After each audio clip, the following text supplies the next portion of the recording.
రాష్ట్రానికి భారీ పెట్టుబడులను ఆకర్షించడమే లక్ష్యంగా ముఖ్యమంత్రి చంద్రబాబు నాయుడు, మంత్రి నారా లోకేష్ సింగపూర్ పర్యటన కొనసాగుతోంది.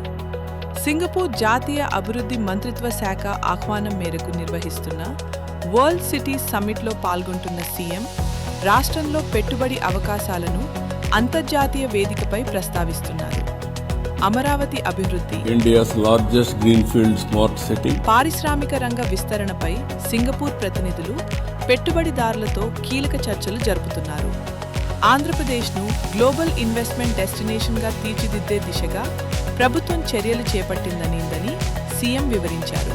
so with all what I started in my state now, future is entrepreneurs.